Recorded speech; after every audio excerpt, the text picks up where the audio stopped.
नमस्कार विद्यार्थी मित्रांनो, आज आपण रासायनिक अभिक्रियेचे विविध प्रकार अभ्यासणार आहोत। सर्वप्रथम आपण संयोग अभिक्रिया किंवा कॉम्बिनेशन रिॲक्शन अभ्यासणार आहोत।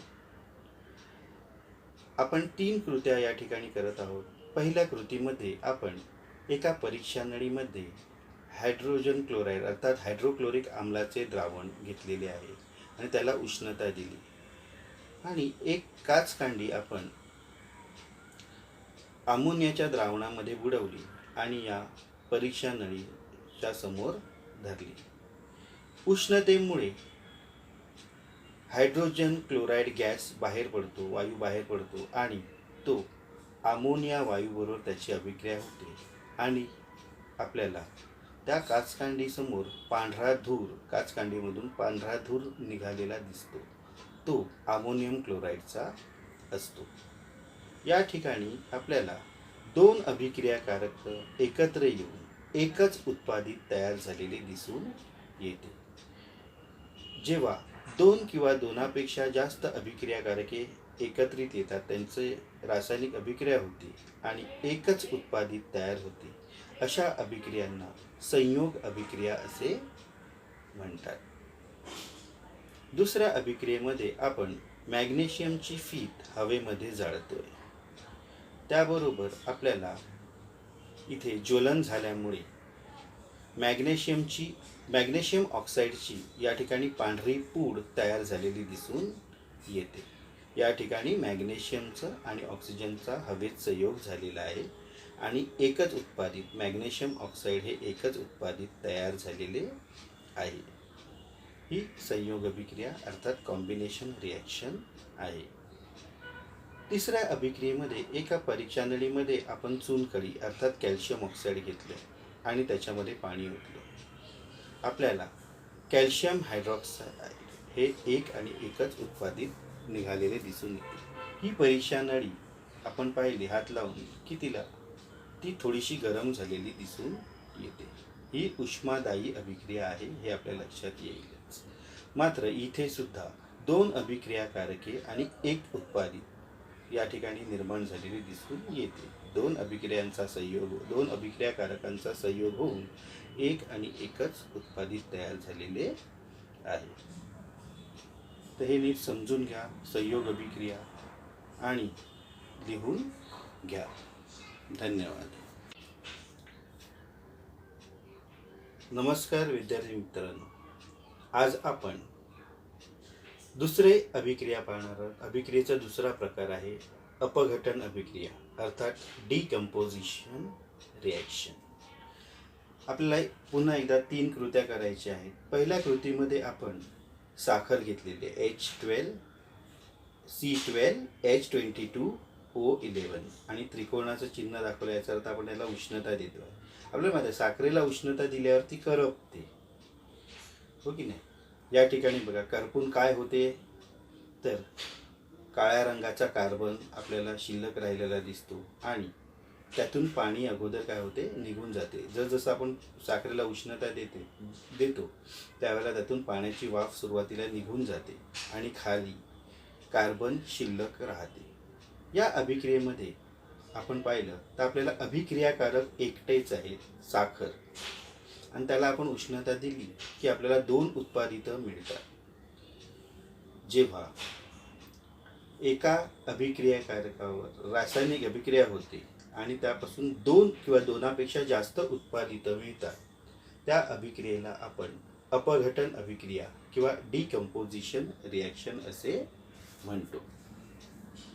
दुसऱ्या अभिक्रियेमध्ये आपण पाहिलं की ते हायड्रोजन पेरॉक्साईड H2O2, हे पाणी नव्हे, H2O2, हे नीट लक्ष द्या। हायड्रोजन पेरॉक्साईड त्याला आपण हवेत उघडच ठेवलं की आपोआप त्यातून ऑक्सिजन वायू सुरुवातीला बाहेर पडतो आणि पाणी शिल्लक राहते। इथे सुद्धा अभिक्रियाकारक एक आहे आणि उत्पादितं 2 तयार झालेली आहेत, एकमेकांपासून वेगळे होतात, अपघटन होते त्यांचं। या अभिक्रियेला आपण डिकम्पोजिशन रिॲक्शन किंवा अपघटन अभिक्रिया असे म्हणतो। तिसऱ्या अभिक्रियेमध्ये आपण पाण्यामध्ये आम्लयुक्त पाणी घेतलेलं आहे आपण, याच्यामध्ये 1 थेंब पाण्यामध्ये सल्फ्युरिक आम्लीचा टाकलेला आणि त्यातून आपण विद्युत ऊर्जा जाऊ दिली. त्याबरोबर 2 वायू आपल्याला बाहेर पडतात, हायड्रोजन वायू आणि ऑक्सिजन वायू. इथे सुद्धा या ठिकाणी विद्युत ऊर्जेमुळे पाण्याचे विद्युत अपघटन झालेले आपल्याला दिसून येते. आणि इथे सुद्धा अभिक्रियाकारक 1 आहे पाणी आणि इथे उत्पादित 2 आहेत, हायड्रोजन आणि ऑक्सिजन. दोन्ही वायू आपल्याला बाहेर पडलेले दिसून येतात. जेव्हा आपण पाहिलेलं आहे तर इथे अपघटनाची 3 कारणं आपल्याला दिसून आलेली आहेत. एक तर आपण पाहिलं उष्णता दिली. उष्णता दिल्यावर जे अपघटन होते त्याला आपण औष्णिक अपघटन असे म्हणतो. विद्युत ऊर्जेचा वापर करून आपण अपघटन केलं तर त्याला आपण विद्युत अपघटन असे म्हणतो. आणि हे हवेत आपोआप घडलेली अपघटन झालेली क्रिया आहे.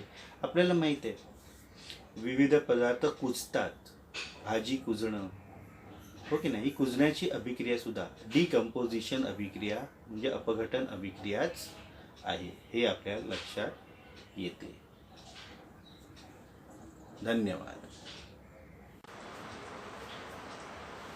नमस्कार विद्यार्थी मित्रांनो, आज आपण अभिक्रियेचा तिसरा प्रकार विस्थापन अभिक्रिया अर्थात डिस्प्लेसमेंट रिॲक्शन या ठिकाणी अभ्यासणार आहोत. या ठिकाणी आपण पाहिलं तर या ठिकाणी पहिली अभिक्रिया आपल्याला दिलेली आहे.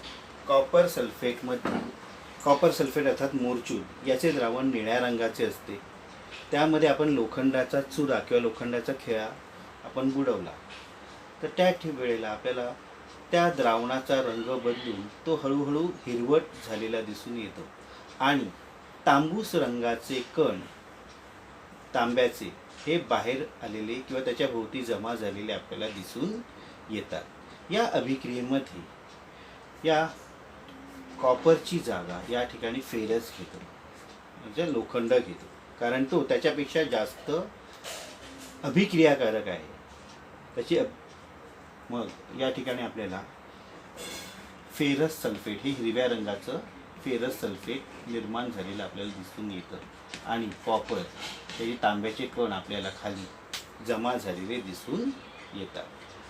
फेरस सल्फेट हे हिरव्या रंगाचे असते. आता आपण काय केलं, फेरस सल्फेट घेतलं हिरव्या रंगाचं या ठिकाणी आणि त्याच्यामध्ये झिंक जस्ताचे आपण काय टाकले, खडे टाकले. किंवा या कॉपर सल्फेटमध्ये जरी आपण झिंकचे खडे टाकले तरीही अशा प्रकारे विस्थापन किंवा डिस्प्लेसमेंट झालेली आपल्याला दिसून येईल, कारण झिंक हा फेरसपेक्षाही काय आहे, क्रियाशील मूलद्रव्य आहे. या ठिकाणी आपल्याला काय मिळालं, झिंक सल्फेट आणि या ठिकाणी लोखंड आपल्याला विस्थापित झालेलं दिसून येईल. या ठिकाणी पुन्हा आता रंग बदलला, हा हिरव्या रंगाचा आहे, हा पांढऱ्या रंगाचा आपल्याला दिसून येईल. म्हणजे या दोन अभिक्रियांमुळे आपल्याला असं दिसते की एखाद्या अभिक्रियेकारकामधून जेव्हा दुसऱ्या अभिक्रियाकारकाची अभिक्रिया होते त्यावेळेला जो कमी क्रियाशील पदार्थ असतो तो विस्थापित होतो आणि त्याची जागा अधिक क्रियाशील असे मूलद्रव्य घेते. त्यावेळेला त्या अभिक्रियेला विस्थापन अभिक्रिया असे म्हणतात. या ठिकाणी कॉपर कमी क्रियाशील, तांबे कमी क्रियाशील असल्यामुळे ते विस्थापित झाले. या ठिकाणी इथे लोखंड हे जस्तापेक्षा, झिंकपेक्षा कमी क्रियाशील असल्यामुळे ते या ठिकाणी विस्थापित झालेले आपल्याला दिसून येते आणि त्याची जागा कोणी घेतलेली आहे, झिंकने घेतलेली आहे. या ठिकाणी ॲल्युमिनियम हे झिंकपेक्षाही जास्त काय आहे, क्रियाशील आहे. म्हणून झिंक सल्फेटच्या द्रावणामध्ये आपण ॲल्युमिनियमचे तुकडे टाकले किंवा पत्र्याचे तुकडे आपण काय केले, याच्यामध्ये टाकले. इथे सुद्धा आपल्याला विस्थापन झालेले दिसून येईल. इथे बघा काय अभिक्रिया होते, Al2SO4 थ्राईस हे ॲल्युमिनियम सल्फेटचं रेणूसूत्र आहे. ॲल्युमिनियमची संयुजा 3 असल्यामुळे आणि सल्फेटची संयुजा किती असल्यामुळे 2 असल्यामुळे ॲल्युमिनियम सल्फेट अशा प्रकारे आपल्याला निर्माण झालेले दिसून येते. आणि या ठिकाणी याची जागा कोणी घेतलेली आहे? इथे बाहेर कोण पडलेला आहे? झिंक बाहेर पडलेला आहे. आता ही अभिक्रिया बॅलन्स नाही आहे, आपण बॅलन्स पटकन करून घेऊया. ॲल्युमिनियम 2 आहेत, इथे या ठिकाणी 2 ॲल्युमिनियम येणार. 2 ॲल्युमिनियम, SO4 थ्राईस आहे. इथे SO4 किती आहे? थ्राईस आहे. इथे SO4 एकच आहे, त्यामुळे इथे 3 येणार. 3 झिंकचे सुद्धा किती आले या ठिकाणी? 3. आपण इथे झिंकच्या पुढे आपण 3 लिहू. 3 झिंक.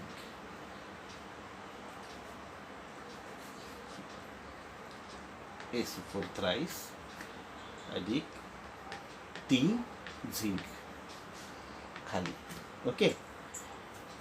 याच्यामुळे आपल्याला अभिक्रियाकारकांचा जर विचार केला तर आपल्याला काय समजते? ॲल्युमिनियम हे झिंकपेक्षा, झिंक हे फेरसपेक्षा आणि फेरस हे कॉपरपेक्षाही जास्त क्रियाशील असते. याचाच अर्थ इथे सुद्धा आपण ही ॲल्युमिनियम इथे घेतलं या बाजूला, इथे सुद्धा अशाच प्रकारे ॲल्युमिनियम सल्फेट तयार होईल आणि कॉपर बाहेर पडलेले आपल्याला दिसून येईल. झिंक सुद्धा याला डिस्प्लेस करणार.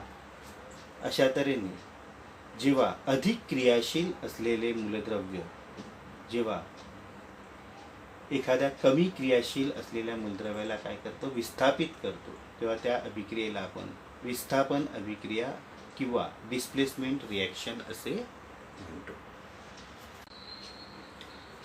नमस्कार विद्यार्थी मित्रांनो, आता आपण अभिक्रियेचा पुढचा प्रकार दुहेरी विस्थापन अभिक्रिया पाहणार आहोत. आपण सुरुवातीला अगोदरच कृती 3 मध्ये ही अभिक्रिया अभ्यासलेली आहे. बेरियम सल्फेटच्या द्रावणामध्ये आपण पोटॅशियम क्रोमेट आपल्याला काय करायचं आहे? टाकायचं आहे. आणि त्याची काय अभिक्रिया होते हे आपल्याला अभ्यासायचे. बेरियम सल्फेट ही अभिक्रिया आपण अगोदरच पाहिलेली आहे. पुन्हा एकदा आपण लिहू. BaSO4 barium sulphate. याचं द्रावण असते ॲक्युअस अधिक दुसरं द्रावण आहे आपण K2CrO4 पोटॅशियम क्रोमेट. आणि यापासून आपल्याला काय मिळते? हे पण ॲक्युअस आहे, सोल्युशन आहे. ही अभिक्रिया आपण अगोदरच अभ्यासलेली आहे. आपल्याला माहीत आहे इथे आयनांची अदलाबदल होते. या ठिकाणी Ba आणि इथे क्रोमेट, बेरियम आणि क्रोमेट एकत्र येतात आणि बेरियम क्रोमेटचा अवक्षेप निर्माण होतो. आणि तसंच या ठिकाणी सुद्धा SO4 आणि K2 एकत्र येतात. K2SO. अशा तऱ्हेने इथे आयनांची अदलाबदल झालेली आहे. ही अभिक्रिया आपण अगोदरच पाहिलेली आहे, त्यामुळे आपल्याला हे माहीत आहे. या अभिक्रियेला म्हणतात दुहेरी विस्थापन अभिक्रिया किंवा डबल डिस्प्लेसमेंट रिॲक्शन. आपल्याला आता फक्त प्रश्न विचारलेला आहे. तुम्हाला आठवत असेलच की या अभिक्रियामध्ये तयार झालेल्या अवक्षेपाचा रंग कोणता होता? अवक्षेप कुठला तयार झालेला आहे आपल्याला माहीत आहे? Barium chromate. तर बेरियम क्रोमेट हे पिवळ्या रंगाचे असते, आपण पाहिलेलंच आहे. म्हणून पहिल्या प्रश्नाचं उत्तर येणार पिवळा. नंतर या आपल्याला अवक्षेपाचा नाव लिहायचं आहे. आपल्याला माहिती आहे बेरियम क्रोमेट. बेरियम क्रोमेट हे संतुलित अभिक्रिया आहे. तिसरा प्रश्न विचारला आहे आपल्याला रासायन अभिक्रियेचे संतुलित रासायनिक समीकरण लिहा. आता हे समीकरण तर आपण लिहिलेलं आहे, आता ते संतुलित आहे की नाही हे आपण चेक करून बघूया. बेरियम 1 आहे, बेरियम 1 आहे. या ठिकाणी सल्फेट अख्खं बघूया, सल्फेट आहे अख्खच्या अख्खं, तसे तसं सल्फेट आहे. पोटॅशियम 2 हे बघा, पोटॅशियम 2 आहेत या ठिकाणी. आणि क्रोमेट तसंच्या तसंच आहे बघा, 1 आणि 4 इथे 4 आणि 4 8 या ठिकाणी सुद्धा 4 आणि 4 8. अशा तऱ्हेने हे पूर्णपणे संतुलितच अभिक्रिया आहे. या अभिक्रियेला तुम्ही विस्थापन अभिक्रिया म्हणाल की दुहेरी विस्थापन अभिक्रिया. आता आपण दुहेरी विस्थापन अभिक्रिया शिकतोय. आपण विस्थापन अभिक्रिया म्हणताना का म्हणायचं नाही, कारण त्या ठिकाणी एका आयनाचं पूर्णपणे काय झालेलं होतं, विस्थापन झालेलं होतं. इथे आयनांची अदलाबदल झालेली आहे, जागा बदललेली आहे. विस्थापन अभिक्रियेमध्ये क्रियाशील जो आयन असतो किंवा रेणू असतो तो कमी क्रियाशील आयनाची काय करतो, जागा घेतो. हे आपण मागेच पाहिलेलं आहे. त्याच्यामुळे ही अभिक्रिया डबल डिस्प्लेसमेंट रिॲक्शन किंवा दुहेरी विस्थापन अभिक्रिया आहे. Double displacement reaction. त्यामुळे 4 प्रश्नाची उत्तर. हे प्रश्न बघा विचारले जातात. मागे मला वाटते 2 वर्षापूर्वी हा प्रश्न विचारलेला होता, तर यावर्षीचा हा अपेक्षित प्रश्न आहे, एवढं लक्षात घ्या. आणि हे विचारतीलच असं मला वाटते. त्यामुळे जरा डोके चालवा. ज्या गोष्टी आपण पाहत नाहीत किंवा अशा प्रकारच्या प्रश्न विचारलेले आहेत त्या गोष्टीकडे तुम्ही लक्ष देत नाही किंवा पुढील अभिक्रिया पूर्ण करा, हे विस्थापनमध्ये आपण पाहिलं होतं. या अभिक्रिया तुम्ही इथे बघा प्लंबमचं दिलेलं होतं, बरोबर की नाही. ते सुद्धा स्वतः तयार करा, स्वतः लिहा. प्लंबम म्हणजे लेड हे कॉपरपेक्षाही जास्त काय असते, क्रियाशील असते. त्यामुळे नीट व्यवस्थित लिहून काढा. हाच तुमचा गृहपाठ आहे. अभिक्रियांचे प्रकार लिहा, त्या संबंधित रासायनिक अभिक्रिया लिहा, काय होतं ते लिहा. धन्यवाद.